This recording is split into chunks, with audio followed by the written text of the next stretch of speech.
أعوذ بالله من الشيطان الرجيم بسم الله الرحمن الرحيم الحمد لله رب العالمين خالق خلائق الأجمعين الأول الآخر والظاهر الباطن والحي الذي لا يموت ثم الصلاة والسلام على البشير النذير والسراج المنير الطهر الطاهر المنصور المؤيد أبي القاسم محمد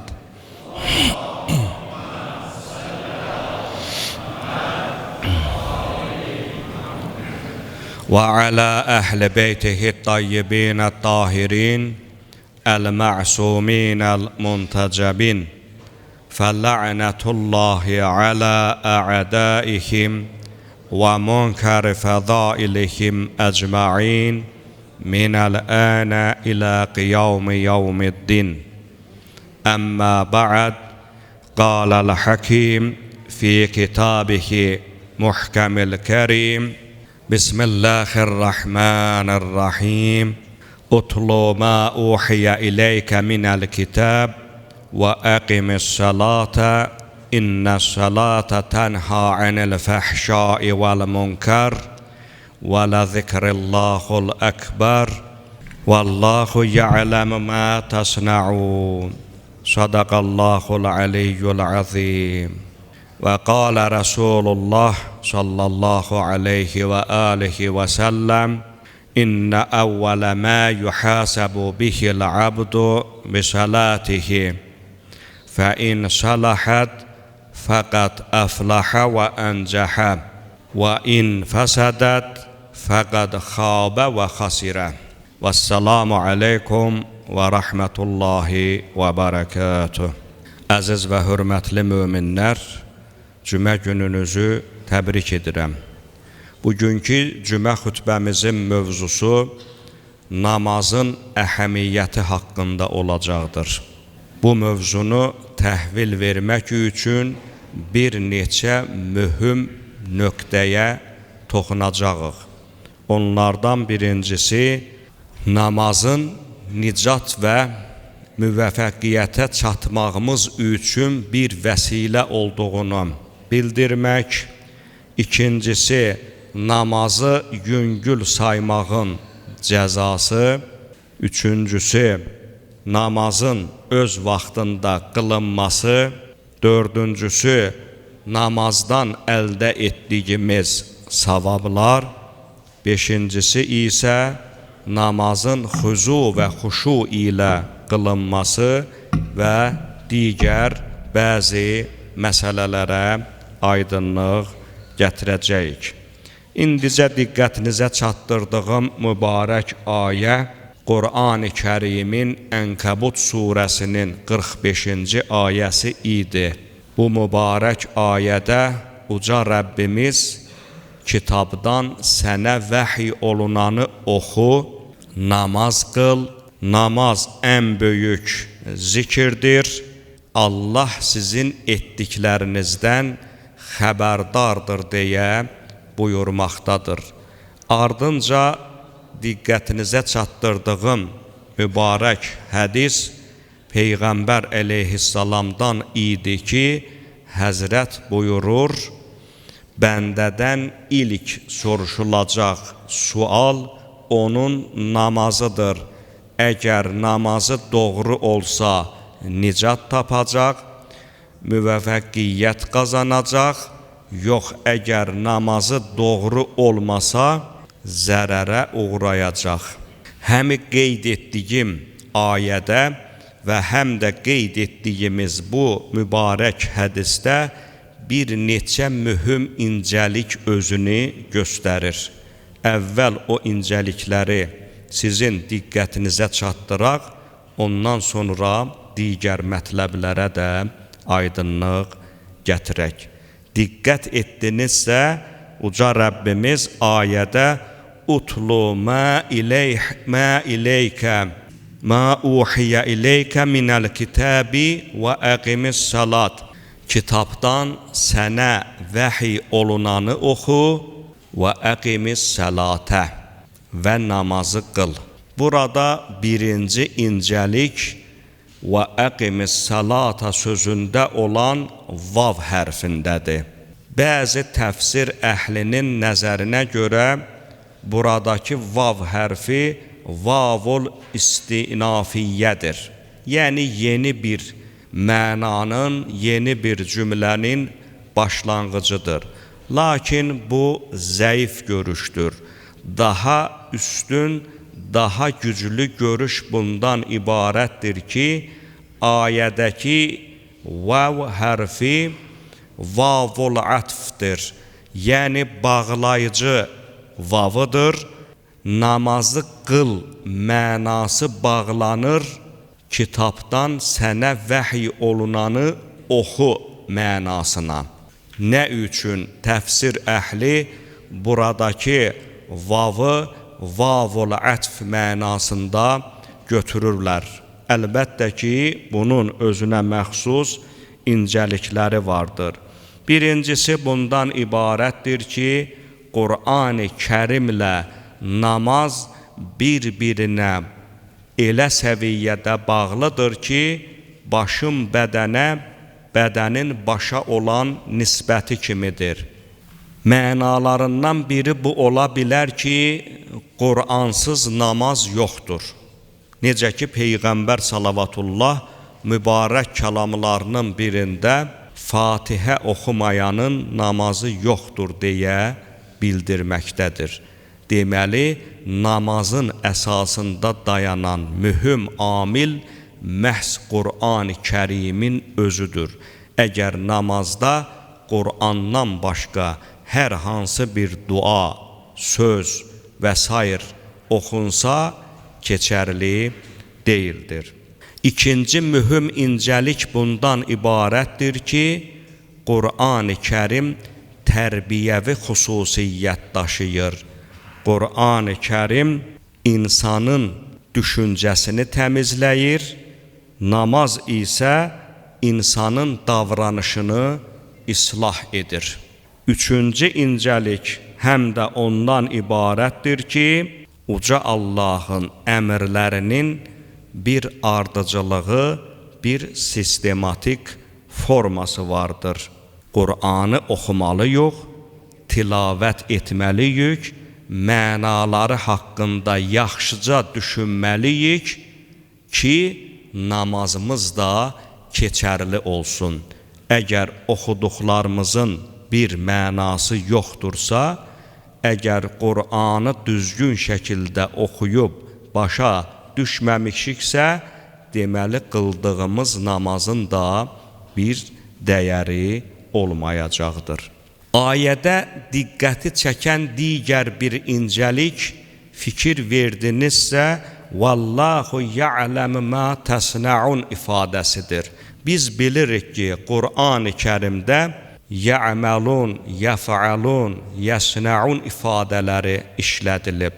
Bunlar zahiri mənada sinonim sözlərdir. Yəni, hamısı bir-birinin yerində zahirən istifadə edilə bilər.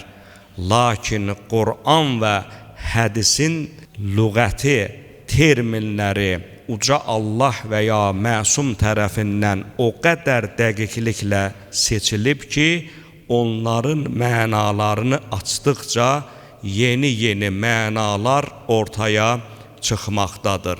Nə üçün bu ayədə Uca Allah yəf'alun, ya'malun terminlərindən deyil, məhz yəsna'un terminindən istifadə edibdir. Alimlərimizin gəldiyi qənaət bundan ibadətdir ki, yəf'alun sözü bütün canlılara aid olan bir hərəkəti bildirər. Ya'malun isə niyyətli şəkildə daha çox əqli olan varlıqların etdikləri əməllər nəzərdə tutulur. Çox nadir halda bu feil heyvanlara da şamil edilə, onların da hərəkətini bildirə bilər. Lakin yəsna'un ifadəsi feili yeganə feildir ki, bir, heç vaxtı insandan başqa varlıqlar üçün işlənməz, yəni heyvanat bura daxil ola bilməz, onun məna yükünə daxil deyildir. İkincisi, yəsnəun həm də icadətul fiildir. Yəni görülən bir işin həm sistematik və həm də mükəmməl şəkildə yerinə yetirilməsidir. Namazı qıl, Allah sizin etdiklərinizdən xəbərdardırın. Yəni buradakı yəf'alun feilinin seçilməsi onu göstərir ki, namazı mükəmməl şəkildə, sistematik şəkildə və sizə əmr olunmuş şəkildə icra edəcəksiniz ki, onun uca dərgahda qəbulluğu mümkün olmuş olsun. Dedik ki, Peyğəmbər Salavatullahın mübarək kəlamı onu göstərdi ki, sizdən ilk soruşulacaq şey sizin namazınızdır. Peyğəmbər əleyhissalamın da hədisindəki bəzi terminlər çox diqqət çəkicidir. Qur'an-ı Kərimlə müqayisə etdikdə görürük ki, o kəlmələr hansı məna yükünə sahibdir. Diqqət elədinizsə, hədisdə əfləhə və əncəhə ifadəsindən istifadə edilib. Yəni, kimin namazı doğru olsa, əfləhə və əncəhə, nicat tapacaq, müvəffəqiyyət əldə edəcək. Amma biz bu terminin məna dərinliklərinə baxanda görürük ki, əslində əfləhə bir şəxsin tarlanı yaxşı əkin vəziyyətinə gətirməsi üçün çalışmasına deyərlər. Bu Sovet dövründə də fəllah sözü kolxozçu mənası kimi tərcümə edilirdi dilimizə. Elə kolxozçu yəni nə idi? Kolxozçu tarlanı münbit bir vəziyyətə gətirir, yaxşı əkin əkir və əkin üçün bütün şəraiti yaratdığı üçün onun tarlasının məhsulu bol olacaq. Əfləhə hədisdə də bu mənada istifadə edilib. Yəni, hər kəs namazını yaxşıca qılsa, onun namazında fəsad olmasa, o əkinçiyə bənzəyir ki, yaxşıca vaxtında tarlasını belləyib, şumlayıb, sulayıb və yaxşıca məhsul götürəcəkdir. Yəni, namazı yaxşı olan müsəlmanın qiyamətin günündə, axirət dünyasında yaxşıca savablar əldə edəcəyi və günahları bağışlanacağı şübhəsizdir. Hədisin ikinci hissəsində və in fəsədət fəqad xabə və xasirə.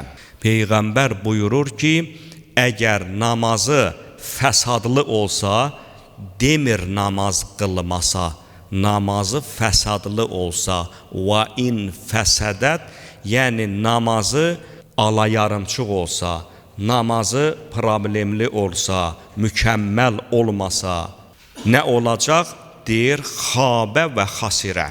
Zahirən tərcümə edirik ki, zərər çəkəcək, ziyana uğrayacaq.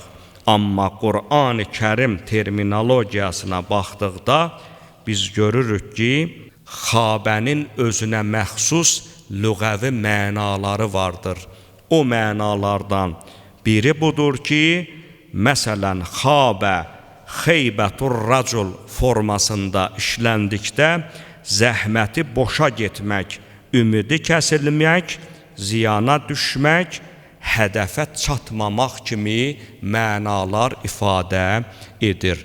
Deməli, qıldığın namazı normal şəkildə, əmr olunduğu şəkildə qılmırsansa, sənin zəhmətin boşa getmiş olur, sənin ümidlərin puça çıxmış olur və sən nəticədə ziyana düşmüş olursan. Xabənin məna çalarlarından biri məhz bu idi. Bəs Qur'an-ı Kərimdə hansı mənaları var? Axı Peyğəmbərimiz deyib ki, mənim sözlərimi Qur'anla tutuşdurun. Düz gələni məndəndir, əksini isə kənara atın. İndi gəlin görək Peyğəmbər salavatullahın bu mübarək kəlamında işlətdiyi o terminlər Qur'an-ı Kərimlə necə müqayisə edilər və hansı mənalar əldə edilə bilər. Biz xabə, xasirə sözlərini, yəni o insanların ki namazlarında fəsad var, düzgün qılmırlar, necə gəldi qılırlar, namazda xuzu və xuşu bu kimi hallara riayət eləmirlər. Peyğəmbər deyir, onların namazı zay oldu, xabə və xəsirə. Onlar da zəhməti boşa gedib, ziyana uğradı. Xabənin Qur'an-ı Kərim terminologiyasında bir neçə mənası var ki, onlardan birincisi əl-həlak vəl-xusran. Həlak olmaq, xəsarətə düşmək mənasını bildirir. Uca Rəbbimiz Taha surəsinin 111-ci ayəsində belə buyurur. Bismillahirrahmanirrahim.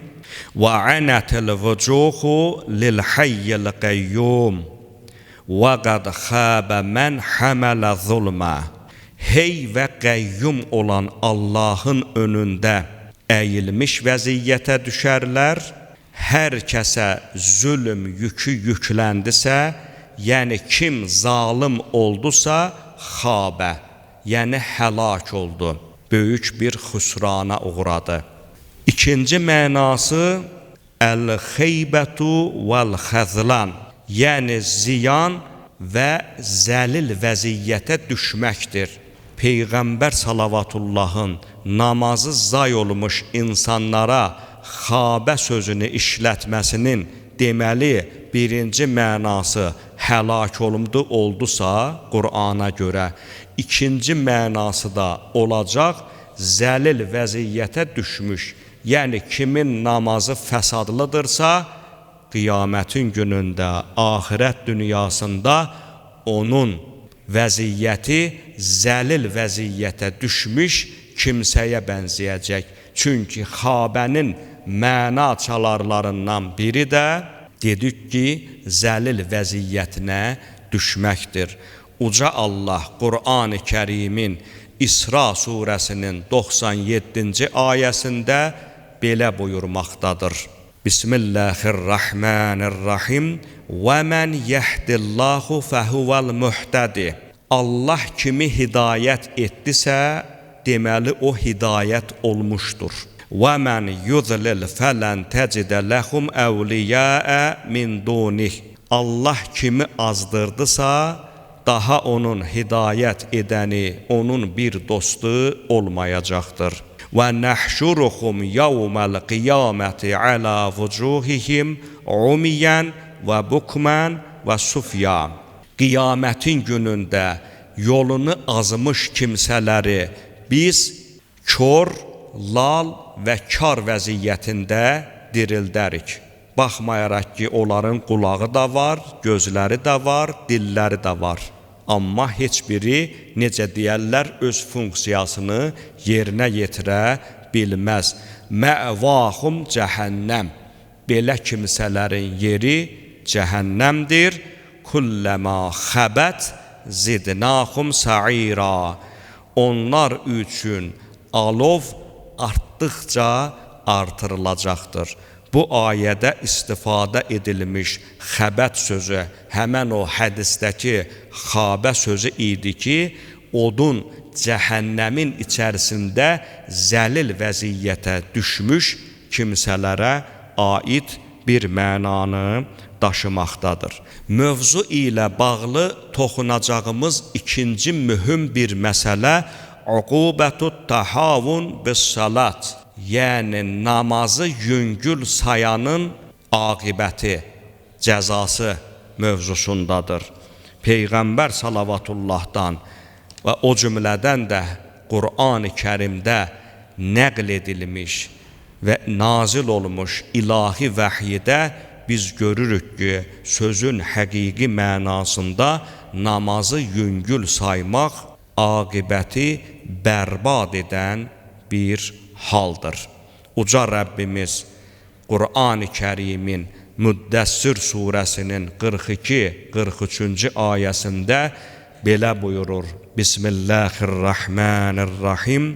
Mə sələkəkum fi səqar, qalu ləm nəku minəl musallin.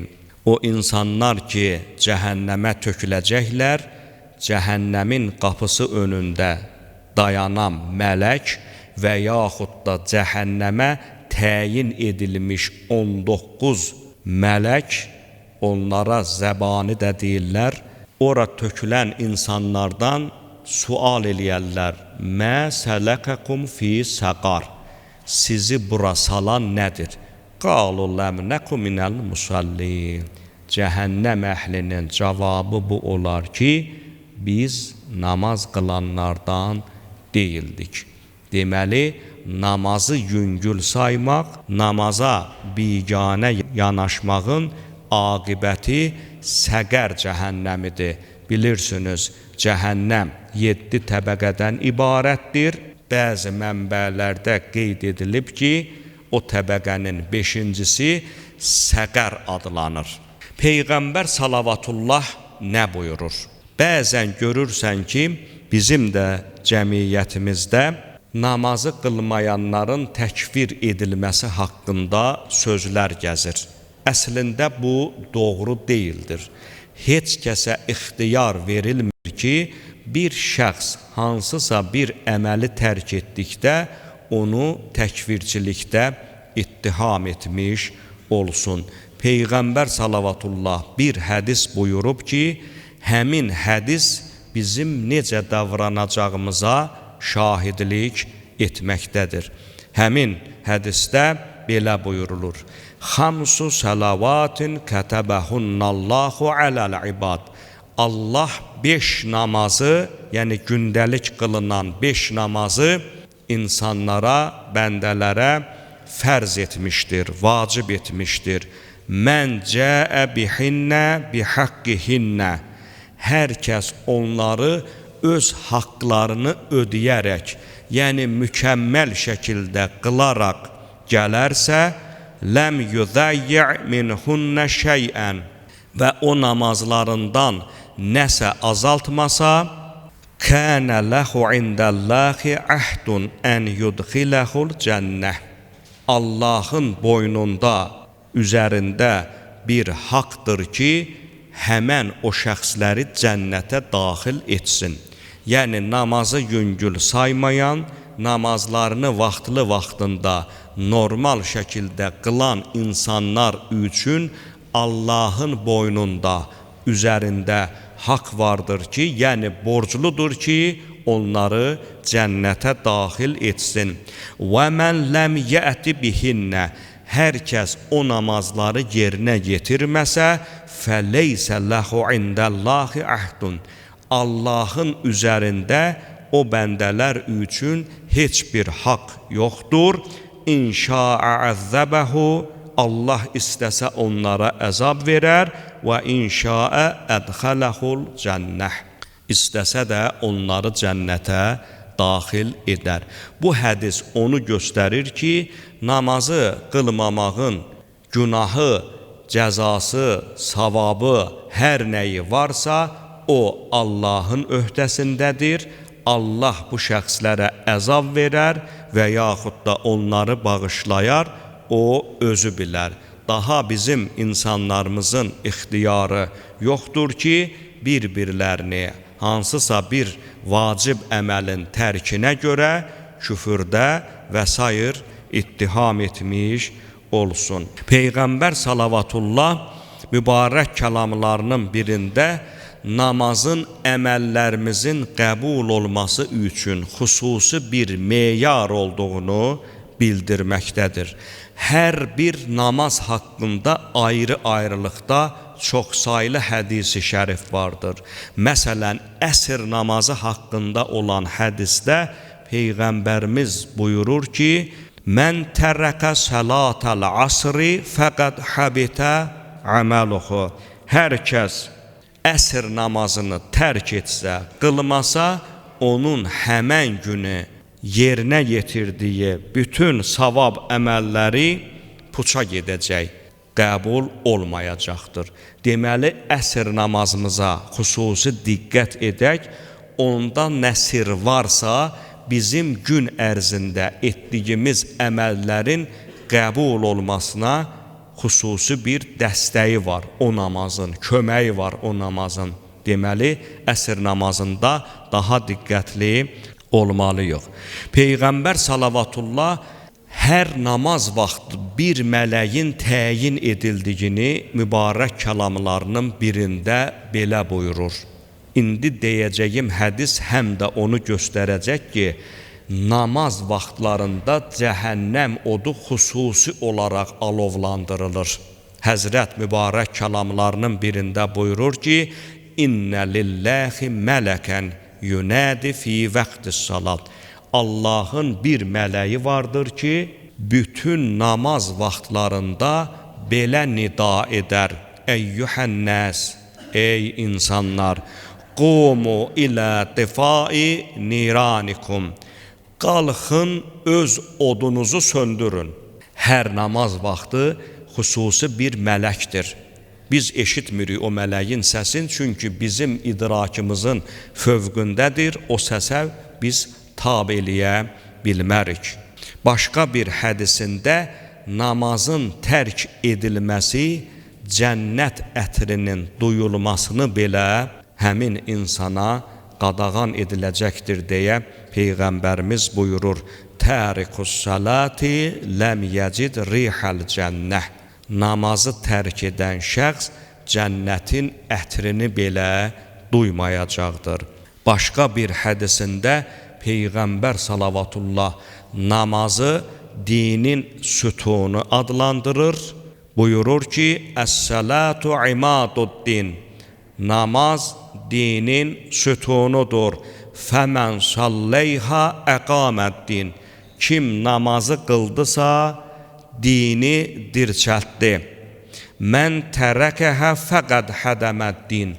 Kim namazı tərk etdisə, o artıq dinin evini yıxmışdır. Dini yerlə bir etmişdir. Leysə minni mən istəxəffə bi salatih. O şəxslər ki, namazlarını yüngül sayarlar, namazı yüngül saymaq, namazı qılmamaq mənasında deyil. Namazı yüngül saymaq o deməkdir ki, vaxtında qılmır. Vaxtı var, fürsəti var, azan verilib, adam hələ öz işi ilə məşğuldur. Bu namazı yüngül saymaqdır. Və yaxud da namaza hazırdır, namaz qılır, amma fikri, zehni tamamı ilə başqa yerlərdədir. Namazı istəxəf və salat sözünün məna çalarları çoxdur. Bu iki məna ona daha çox yüklənmişdir. Peyğəmbər salavatullah hətta namazın bizim üçün İslam ümmətindən olacaq bir şəxs olduğumuzu bildirməsini qeyd eləyib. Yəni, namazı qılan şəxsin müsəlman olması, İslam ümmətindən olması şübhəsizdir. Əks halda Həzrət buyurur, La tədəus salata mutaammidən. Namazı daimi olaraq, ardıcıl olaraq tərk edən şəxs fə innə mən tərəqa mutaammidən fəqad buriət minhu millətə İslam. Namazı ardıcıl şəkildə tərk etməyin, çünki kim bu işi görsə, İslam ümmətindən kənar olmuşdur. Dedik ki, mövzuda toxunacağımız mühüm məsələlərdən biri də Əs-salatu əla vaxtiha, namazın öz vaxtında qılınması məsələsidir. Həzrət buyurur ki, Mən əxxərə salata ən vaxtihi turikə alə sirati 80 huqubən. Hər kəs qəsdən namazı öz vaxtında qılmasa, onun vaxtını çox yubandırsa, Sirat körpüsünün üzərində 80 keçiddə saxlanılacaqdır. Kullu huqubin 360 yevmən. Hər bir keçidin vaxtı 360 gündür. Deməli, Sirat körpüsünün üzərində 80 keçid var. Hər keçiddə namazı vaxtında qılmayan insanlar saxlanılacaqdır. Saxlanma müddəti 360 gündür. Kullu yevmin ka'umri dünya. Həzrət buyurur ki, min avvaliha ilə axiriha. Həmən o 360 günün hər bir günü də dünyanın əvvəlindən sonuna qədər olan dövrü əhatə etməkdədir. Görün, Sirat körpüsündə namazı vaxtında qılmayan insanlar necə saxlanırlar, necə haqq hesaba çəkilərlər. Bir kəlamda da isə namazı öz vaxtında qılmaq mövzusunda buyurur, Əs-salatu fi avval vaxtiha ridvanun. Namazı öz əvvəl vaxtında qılmaq Allahın razılığıdır.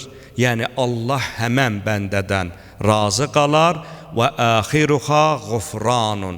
Namazı yubadıb axır vaxtında qılmaq sadəcə bağışlanmadır. Yəni Allah o şəxsdən razı deyil, amma namazı da qılıb deyə ona cəza verməyəcəkdir. Bəs namazdan nə kimi savab əldə edirik? Dururuq o 5 dəqiqə, 10 dəqiqə sübh və ya hər hansı bir namaza, Peyğəmbər salavatullah görək nə müjdə verir bizə namazda durduğumuz müddətcə. Buyurur ki, Əl-mələikətü tusalli alə əhədikum mə dəmə fi musallahu mə ləm yuhdith. Sizdən biriniz öz müsallasında, yəni namaz yerində dayandığı müddətcə mələklər ona salavat göndərərlər. Amma bu şərtlə ki, ləm yuhdith, yəni söhbət, qeybət və digər bu kimi işlər görməyə. Sadəcə oturmusan müsallanda, müsalla namaz qılınan yerdə, namazın vaxtını gözləyirsən.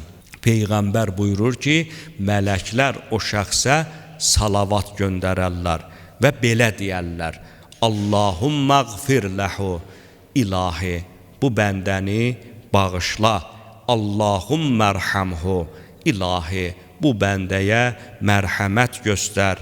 Lə yəzəlu əhədukum fi salatin mə damətis salatu təhbisuhu lə yəmnə'hu ən yanqalbə ilə əhlik illə salat. Hansı ki o adam məsciddə oturub gözləyir, ailəsinin yanına dönmür, onu orada gözlədən şey yalnız namazıdır. Belə adamlar üçün mələklərin bu duaları vardır. Digər bir hədisində Peyğəmbər salavatullah buyurur ki, İzə qaməl abdu alə salatil məktubə muqbilən illəllahi bitəslibihi və səm'ih. Elə ki bəndə vacib namazı üçün ayağa qalxar, namaza durar, qiblə Allah üçün qiblə istiqamətinə istiqamətlənər, bütün vücudu ilə, bütün səlabəti ilə, qulağı ilə, Allahın gözləri ilə üzü Allaha tərəf yönələr, insarafə kəyavmin vələdəthu ummuhu. Peyğəmbər buyurur ki, o namaz bitdikdən sonra anadan doğulmuş uşaq kimi olar. Yəni nə? Günahları tamamı ilə bağışlanar. Bu hədis onu göstərir ki, biz namazımızı normal şəkildə qılsaq, bizim əməl dəftərimizdə olan nə günah varsa, hamısını o namaz pozub aradan aparacaqdır.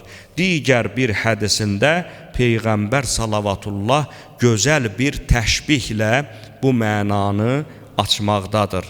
Həzrət mübarək kəlamlarının birində buyurur ki: "Lav kana ala babi dari ahadikum nahrun faghtasala fi kulli yawmin minhu 5 marratin." Əgər sizin evinizin qabağından bir çay keçsə, gündə 5 dəfə həmən çayda yuyunsanız, əkənə yəbqi fi cəsədihi minəd-darni şey, o şəxsin bədənində çirk qalarmı? Sahabə dedi ki, xeyr, ya Rəsulallah. Peyğəmbər belə buyurdu: "Fə innə məsəlus salati kəməsəlin nəhrillezil cəri." Namaz həmən axar çaya bənzəyir. "Kulləmə sallə salatan kuffirət mə beynəhuma minəz-zunub." Kim ki gün ərzində o namazları, fərz namazlarını icra etdi, onun əməl dəftərində nə var idisə, Allah hamısının üstündən qələm çəkdi, onların hamısının üstünü örtdü.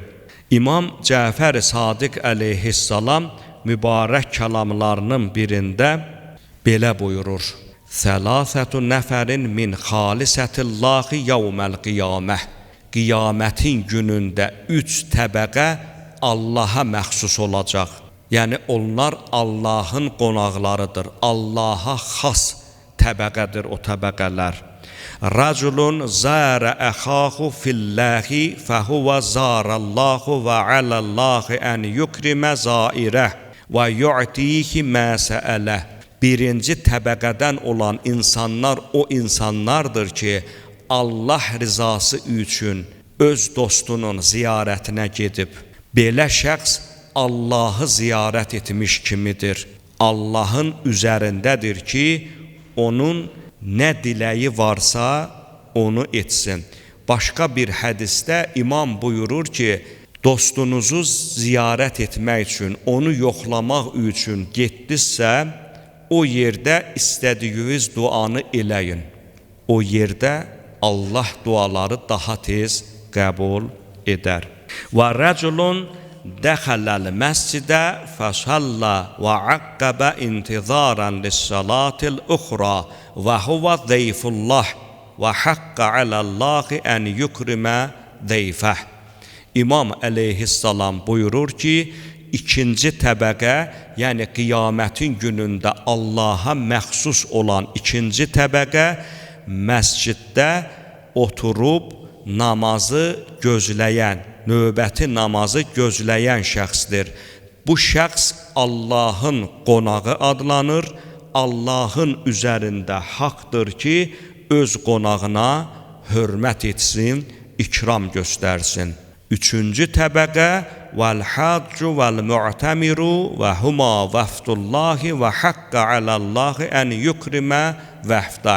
Üçüncü təbəqə hac və ümrə ziyarətinə getmiş şəxslərdir.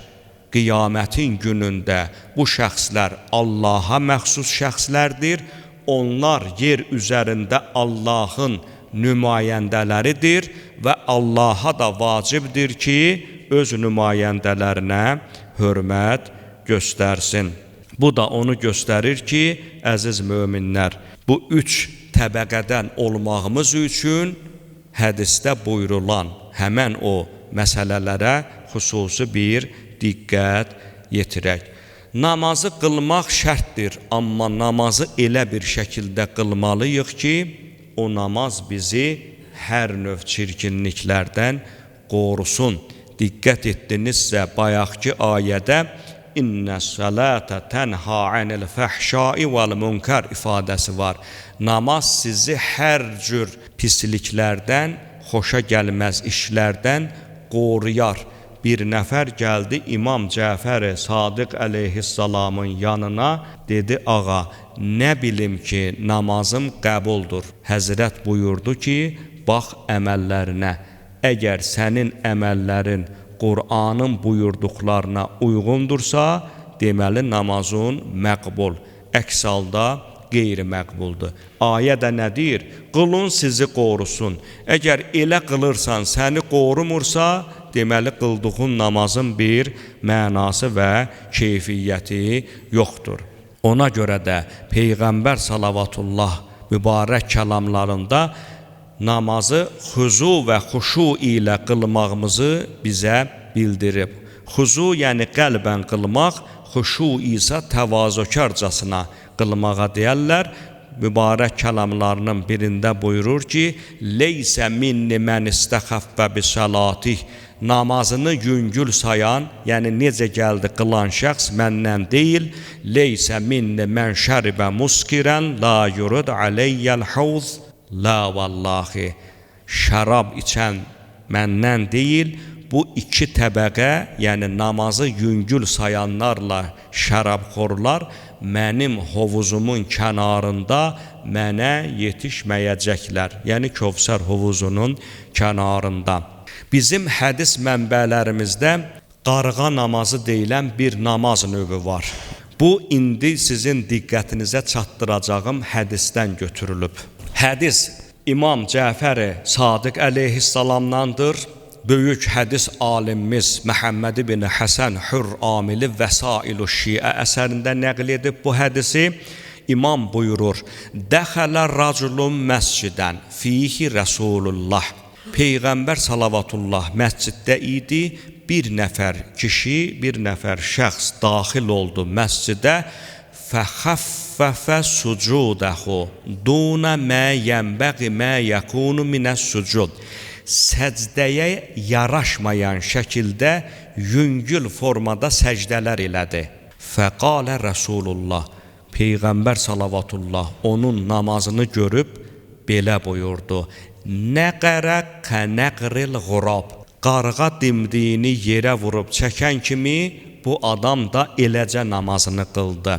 Ləv mətə həzə ələ həzə, əgər bu adam beləcə dünyadan getsə, mətə ələ qeyri Muhammedin,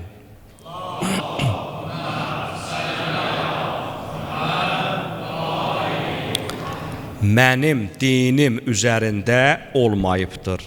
Deməli, əziz möminlər, bu hədis onu göstərir ki, namazımızı qılarkən çox diqqətli olmağımız vacibdir. Peyğəmbər salavatullah digər bir mübarək kəlamında, o cümlədən də Əhl-i Beyt imamları iki namazın birləşdirilməsi məsələsinə də xüsusi diqqət yönəldiblər.